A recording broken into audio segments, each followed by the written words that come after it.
Hello दोस्तों, आज मैं आप सभी के साथ बेरोजगारों के साथ हो रहे अन्याय के बारे में बात करने आया हूँ। हमारे देश में किसी भी एग्ज़ाम के लिए फॉर्म भरना बहुत आसान है, पेपर दिलाना भी आसान है, लेकिन नौकरी पाना, जॉब लेना बहुत मुश्किल है और बहुत मुश्किल हो गया है बीते कुछ सालों से। फॉर्म तो भरना बहुत आसान हो गया है, बस फॉर्म भर दीजिए, उसके बाद रिज़ल्ट का वेट करिए। रिज़ल्ट आ गया तो वेरिफिकेशन का वेट करिए, वेरिफिकेशन हो गया तो ज्वाइनिंग का वेट करिए। ज्वाइनिंग भी नहीं हो रहा है तो कोर्ट में जाइए, आंदोलन करिए और तब जाके कहीं आपको नौकरी मिल गया तो मिल गया, उसकी भी कोई गारंटी नहीं है।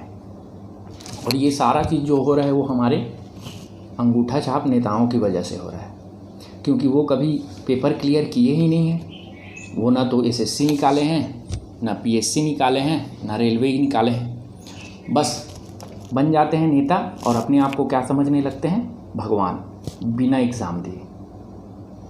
सरकार चाहे केंद्र की हो या राज्य की, जब कोरोना संकट शुरू हुआ था तो दोनों ही हमसे क्या मांग रहे थे, डोनेशन, कि भाई सरकार की मदद कीजिए, डोनेशन दीजिए, हेल्प करिए। अभी राज्य सरकार और केंद्र सरकार दोनों ही अपने अपने कामों को निपटाने में लगे हुए हैं या अपने कामों को क्या कर रहे हैं, साध रहे हैं। बाकी जो बेरोजगार हैं उनके बारे में कोई सुनने वाला नहीं है। मध्य प्रदेश में चुनाव के लिए तैयारी कर रहे हैं, यहाँ हमारे छत्तीसगढ़ में संसदीय सचिव की नियुक्ति हो जाती है। उसके साथ यात्रा भत्ता में वृद्धि, जो 2 लाख था वो 4 लाख हो गया, जो 4 लाख वर्तमान में जो विधायक हैं उनका 4 लाख था वो क्या हो गया, 8 लाख यात्रा भत्ता। तो फिर किस बात का हमसे डोनेशन मांग रहे थे? जब आपके पास पैसा है, आपके पास यात्रा करने के लिए 8 लाख का बजट है, तो फिर बेरोजगारों के लिए कैसा बजट नहीं है? तो फिर आपके पास अगर पैसा है तो आप जनता से क्यों मदद की उम्मीद कर रहे हैं या उनसे क्यों मदद मांग रहे हैं? जब आप जनता की मदद नहीं कर सकते तो उनसे मदद किस बात की ले रहे हैं, किस बात पर मांग रहे हैं? दोस्तों, किसी भी देश की सरकार हो, उनका पूरा फोकस जो रहता है वो शिक्षा और स्वास्थ्य पर रहता है, भारत को छोड़कर। भारत ही एकमात्र ऐसा देश है जो ना तो शिक्षा के ऊपर पैसा स्पेंड करता है और ना ही स्वास्थ्य के ऊपर।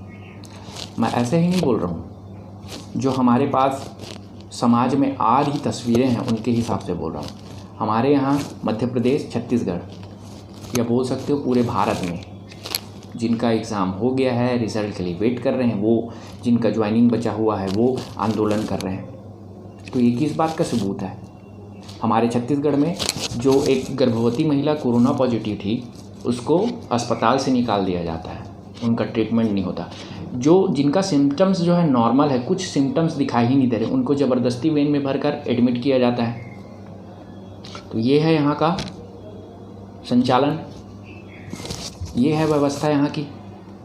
क्वारंटाइन में रह रहे लोगों के लिए टमाटर ये 580 रुपये किलो में खरीदते हैं, जबकि मार्केट में टमाटर का भाव है 50 रुपये 60 रुपये किलो। अब कितना बड़ा भ्रष्टाचार हो रहा है, कितना किलो टमाटर खरीदे होंगे 580 रुपये किलो के हिसाब से आप अंदाज़ा लगा सकते हैं। सरकार के पास हर चीज़ के लिए पैसे हैं, बस नौकरी देने के लिए पैसे नहीं है।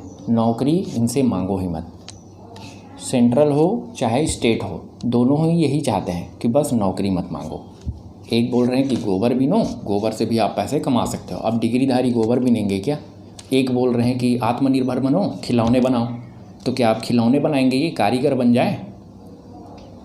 नेताओं के पास सेंस नहीं है कि कौन सा व्यक्ति कौन सा कार्य करेगा। बस कुछ भी हो बोल दो, जो मन में आए बोल दो, बस यही चल रहा है। सरकार केवल और केवल मजदूर और किसान को सपोर्ट कर रही है। अच्छी बात है, सपोर्ट करिए, लेकिन आपका भी तो फर्ज बनता है कि सारे लोग को एक साथ लेके चले। केवल किसान और केवल मजदूर का बात करके क्या आप केवल उनका वोट लेना चाह रहे हो? सरकार केवल किसान और मजदूर का बात करना चाह रही है या उनके बारे में ही सोच रही है? केवल उनके बारे में सोचकर देश का विकास नहीं हो सकता। मैं ये नहीं बोल रहा हूँ कि मदद ना करो, मदद करो, लेकिन जो बेरोजगार हैं उनका भी मदद करो। जिनके पास अभी जॉब नहीं है, जो अब जॉबलेस हो चुके हैं, उनको भी तो मदद की आवश्यकता है। तो आप केवल घोषणा किन के लिए कर रहे हैं? किन के लिए कर रहे हैं? किसान के लिए, मजदूर के लिए। और जिस सेक्टर पे ज़रूरत नहीं है उस सेक्टर पे आप कर रहे हैं, अपने लिए कर रहे हैं, अपना वेतन बढ़ा रहे हैं। अभी स्थिति ऐसा है कि सारे लोगों से आप डोनेशन मांग रहे थे और अपना ही वेतन बढ़ा रहे हैं। सारे लोग का कट कर रहे हैं ना आप, वेतन सैलरी जो है कट किया जा रहा है और आप अपना सैलरी बढ़ाए जा रहे हैं, तो फिर ये न्याय संगत नहीं है। और बेरोज़गारों का भी तो हक बनता है अपने हक के लिए आवाज़ उठाना। आपको साथ लेकर चलना है सारे लोगों को, चाहे वो छात्र हों, चाहे वो अभ्यर्थी हों, चाहे किसान हो, चाहे मजदूर हो, लेकिन सरकार के द्वारा केवल और केवल मजदूर और किसान की ही बातें हो रही हैं, इसके अलावा कुछ भी नहीं। बाकी सब क्या कर रहे हैं? आंदोलन कर रहे हैं ज्वाइनिंग के लिए। क्या उनका हक नहीं? वो तो पेपर क्लियर करके बैठे हैं ना, तो उनको ज्वाइनिंग देना चाहिए या सरकार को स्टेप लेना चाहिए।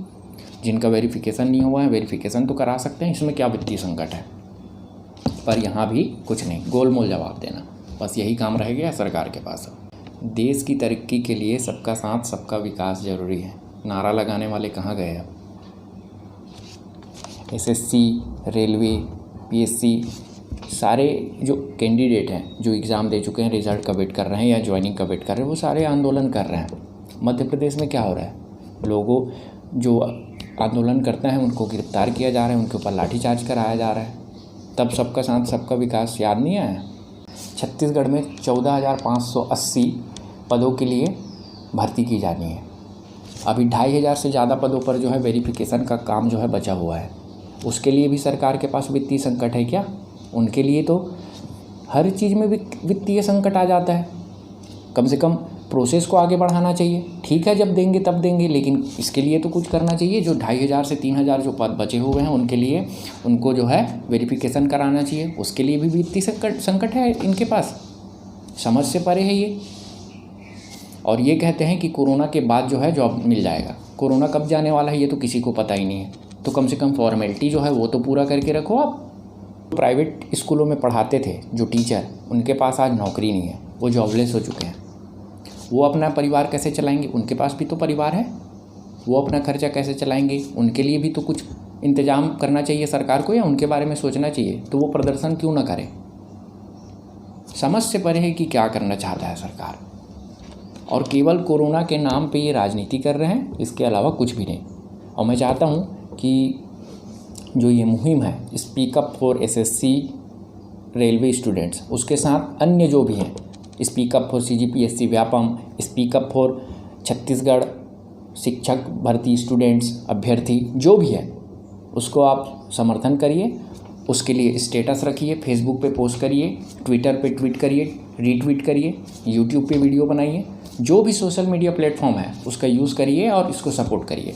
सरकार की नींद उड़ चुकी है, सरकार की नींद जो है उड़ चुकी है जब ये संगठित होकर एक साथ सोशल मीडिया पे प्रदर्शन कर रहे हैं।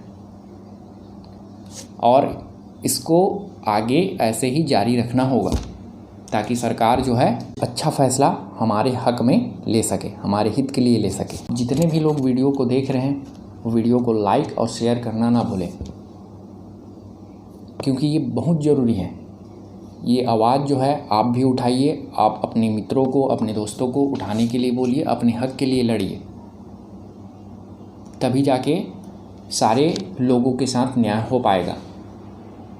वीडियो देखने के लिए आपका बहुत बहुत आभार, धन्यवाद। जय हिंद, जय छत्तीसगढ़, वंदे मातरम।